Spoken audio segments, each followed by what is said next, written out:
Chinese Gol na capa da revista do Futebol Clube do Porto. É sem dúvida o homem da última jornada, esteve em grande destaque com mais um golo marcado pelo Futebol Clube do Porto. Agora sim, já temos aqui Francesco Farioli a entrar na sala de imprensa. Vamos ouvir o técnico dos Dragões.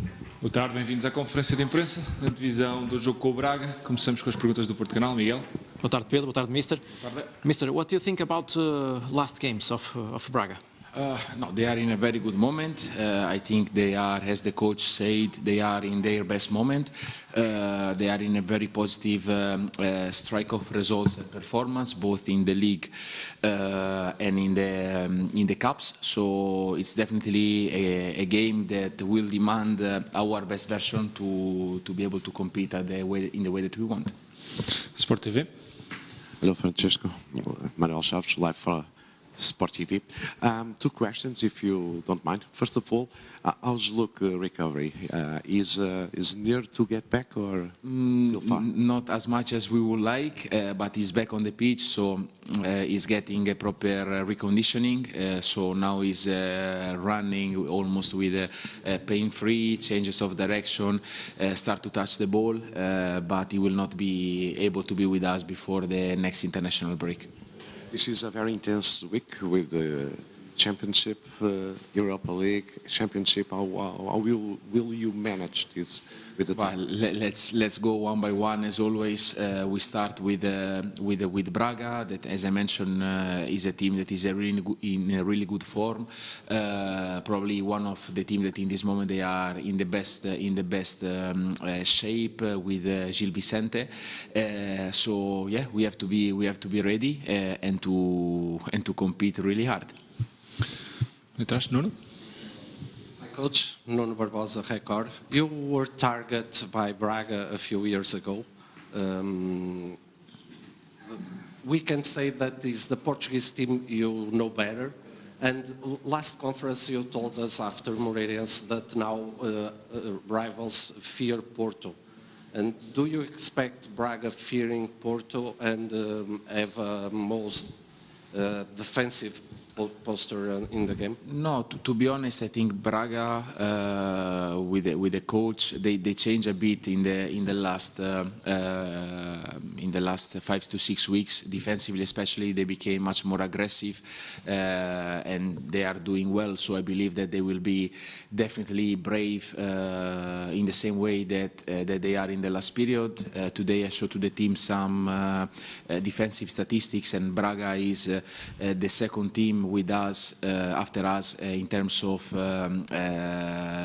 hate on the pitch. So it's a team that is defending highest, really aggressive in a lot of duels. So I expect them to approach the game in the same way with their style and to keep doing what they are doing. So the game of tomorrow, I think, is going to be a game that is going to be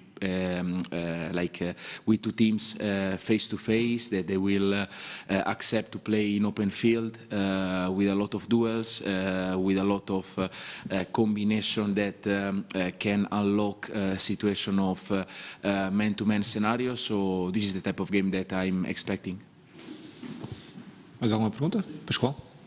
Hello, Coach. Pascoal from newspaper. Well, when you said in the last match that you may change a little things in the attack, we noticed that the oppositors, the clubs, that don't feel attracted to go to the defense, to the middle field of FC Porto. Do you think this is have to change the way you attract the oppositor? Oh yeah, you can decide to attract whoever you want, but if they don't come, they don't come. This is the reality. So after, I think in this one, the narrative that is going on around, I think is honestly is not really correct. And I'm curious here to understand like how many of you are usually reviewing the game after the game is going to be played. How many of you are reviewing the game with a cold mind? How many of you are reviewing the game? Com cabeça fria. Yes? Yes? Okay, so one, you guys? For me it's very difficult I do 3-4 games. Yeah, so I can imagine this is but this is exactly so. And sometimes the comments about, for example, against Moreirense, we listen again, and now we know what they do. We block everything has been solved. Numbers and reality and cold mind, we entered 36 times into the box, and they arrived 6 times. We had almost 10 shots on target, they had 1, and it was a goal with a deflection. So at the end, as I told you, to destroy what you do, or to try to destroy certain way of football, it's a bit easier. In the way that you drop, you accumulate people, and this one, of course, make the game look a bit more unblocked. And it happened last game, it happened with Nottingham, it happened in previous matches. But this one doesn't really change what we are doing, in the way that if we play opposite half, it's a matter of being more patient to find the right moment, and not just to go crazy or to change too many things. We need to adjust because the game is different, so demands different topics. But again, after to be cold and to be really aware about what we are doing in the process where we are, and after, again, if you want to speak a bit also about numbers, last season in the same stadium with the same opponent, we have a difference of 11 points. Plus 19 goal difference this season, and last season was plus 3. So I think we are in the right path, and again, always with things to get better and to improve. O jogo? Hi, Coach. 2 questions. The first one, I want to develop a bit of what you said. For you, it's a matter of intensity, patience, to overcome that challenge that the teams put to you to get lower and lower and lower. It's a matter of intensity, or we really need to try to surprise the opponents at this stage? For me, it's to do the things well, and for me this is the key. Do the things well, do the things with the same accuracy, with the same, I don't know if it's the correct translation, but furor. Furor. Yes. Energy.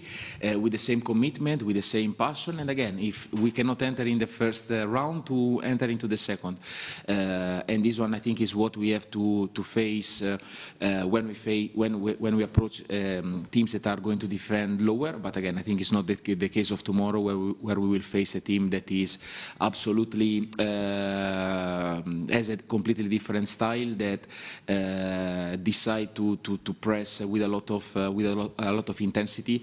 So for tomorrow we need to change the chip and to go back a bit more in what happened at the beginning of the season, because I think this is a scenario that we are going to face tomorrow. The other question, in Moreirense, William and Pepe played for the entire second half. They play together every once in a while. It's not the most common scenario, but it happens every once in a while. Keeping in mind their characteristics, what is the impact in the dynamic of the team, having both of them playing? At the end, the season is long, and we will need to shape our wingers, sometimes also in a different combination. Pepe, like William, is a player that can play both flanks. It's different for Borja, that is a pure left winger. Pepe managed in the past to have this transition to the right side. Now in the last period, we are asking him also to play a few times in the left. William can play both sides, so and both for Angel and Jan Caramo. So at the end, to have an inverted winger is going to bring us certain things, and to have a natural foot in the side is a different scenario. So according to the game, we try to always pick the best possibilities. Obrigado a todos, até amanhã, bom trabalho. Está feita então a antevisão de Francesco Farioli sobre este próximo